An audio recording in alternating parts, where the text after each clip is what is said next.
Anong mensahe ang kailangang marinig ng mga air sign nowadays within 1 week from now? So, kung dito mangyari ngayon, ay baka sa loob ng 1 week. Mula ngayon na pinapanood mo to, doon ka bibilang ng 7 days. Ano to?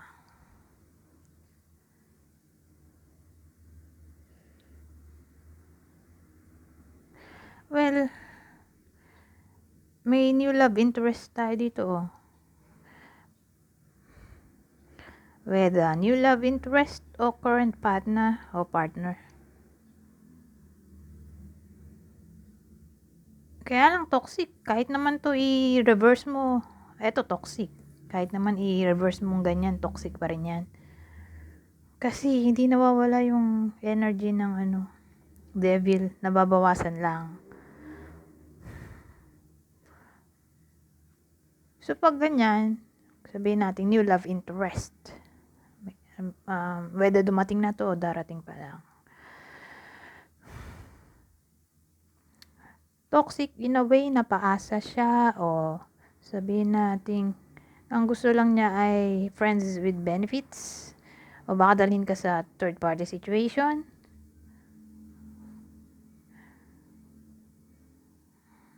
o situationship. Yun, ganun siya ka-toxic.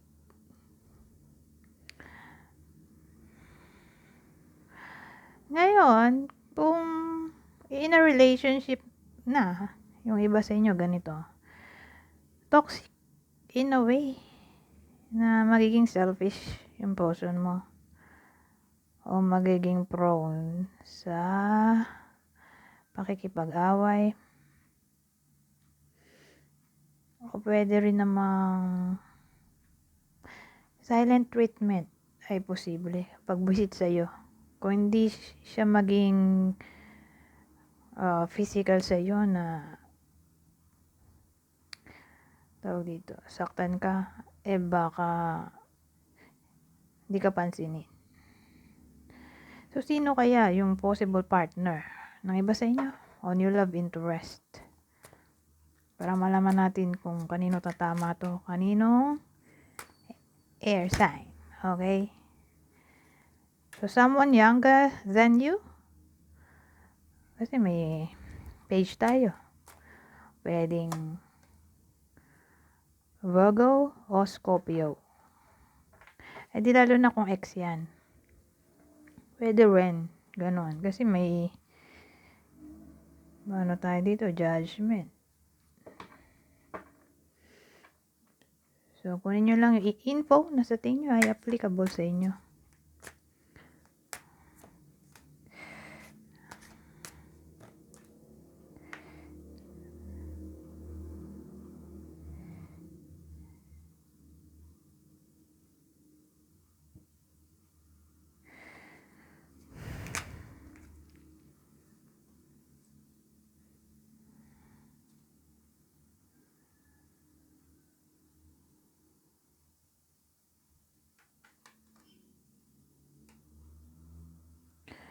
Ano to?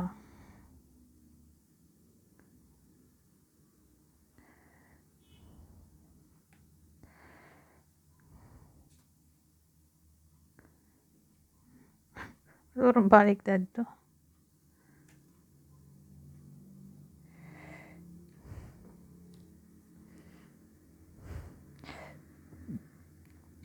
So, ang dating sa akin, kanina kasi iniisip ko kung relationship ba to o karugtong nung kaninang sinabi ko. Pero, lumabas to. Itong natin, 8 of Pentacles. More like may kinalaman to sa job. Na para bang magiging bored yung iba sa inyo doon.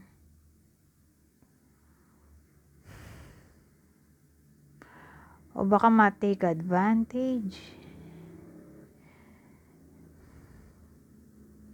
Ma-depress. Again, tungkol to sa work na paulit-ulit. May routine So, magiging bored yung iba sa inyo sa work. Kundi maging bored ay baka maging prone sa arguments.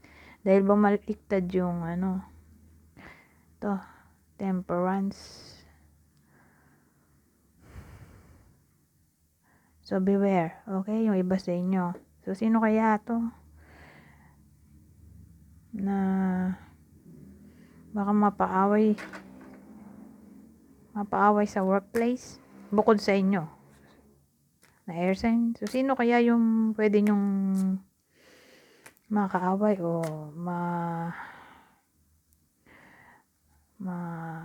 ka-misunderstand?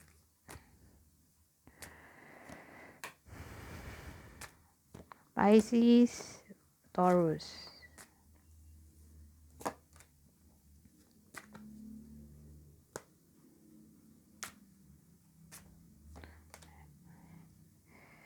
Puro baliktad to.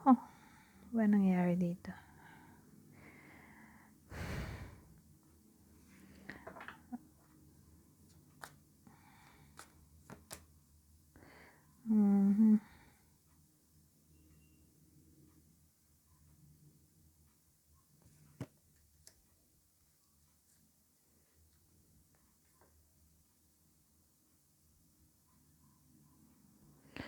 Well, itong combination na to.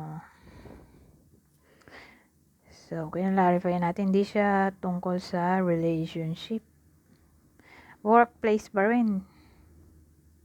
O sa takbo ng pera na para bang malungkot yung iba sa inyo. Kasi may 5 of Pentacles tayo dito. So, more like temporary financial hardship.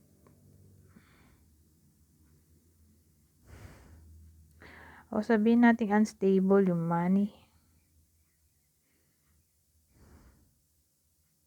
O yung status ng iba sa inyo.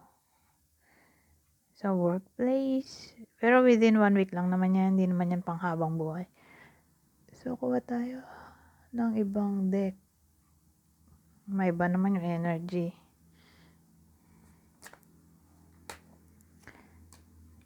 Give it time. Everything in divine timing. Let things flow. Open up your heart. It will help you attract more love. Someone else, may ibang energy pero ganun pa rin.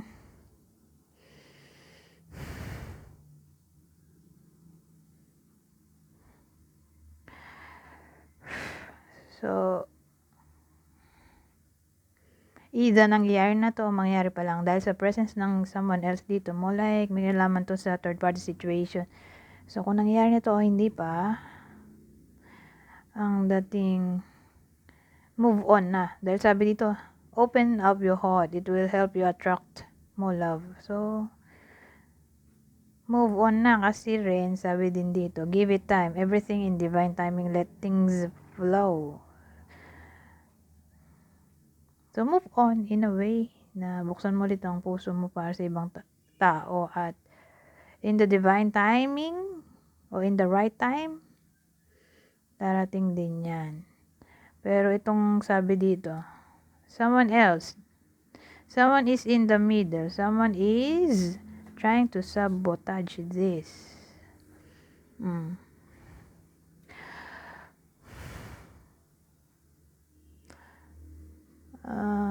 Kuha nga tayo iba pa ulit.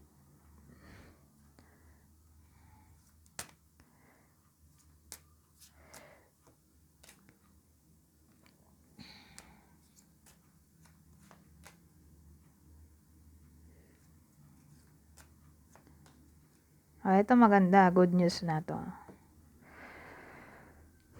So, sabihin natin walang work yung iba.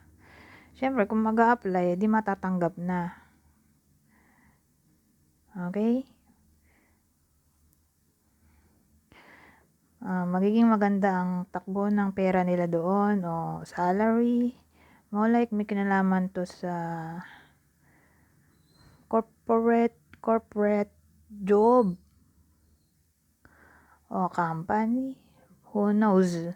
Baka pwede rin tong may kinalaman sa politics o government. So, case to case basis. Kumbaga, mas maganda kung doon, di ba? Mag-a-apply para sure talaga yung abundance dahil may fish tayo dito. Sabihin natin bank. Ewan ko kung school. Pero kung sabihin natin may kinalaman sa government, law, military, o police. Sabihin natin ganun yung work. O apply yan. Dun maganda talaga yung benefits at yung salary. Kasi may contract tayo dahil sa The Ring. So, sabihin naman natin yung iba sa inyo ay probationary. Ito, ma-renew, magiging permanent na. Kung ganon ang situation. Promotion. Pwede rin.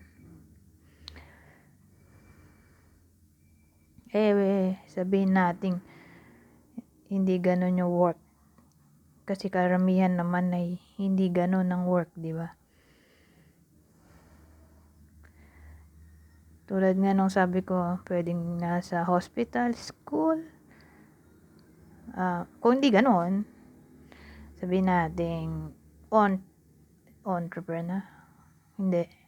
Pero applicable din sa entrepreneur. Sabihin natin may sariling business. Kumbaga magkakaroon ng pagbabago.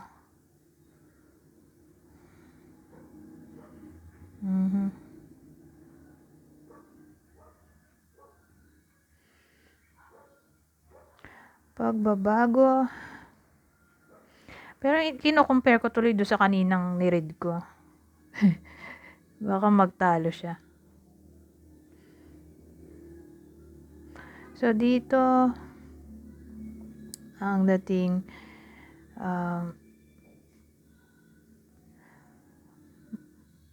may someone na maaari ding magbalik para sa iba sa inyo. Someone na lalaki o someone na may magandang posisyon. Ewan ko mo, like lalaki to o baka kapatid o lapasa din biglang magbalik kapatid na lalaki o mag-communicate. Pwede rin ganon.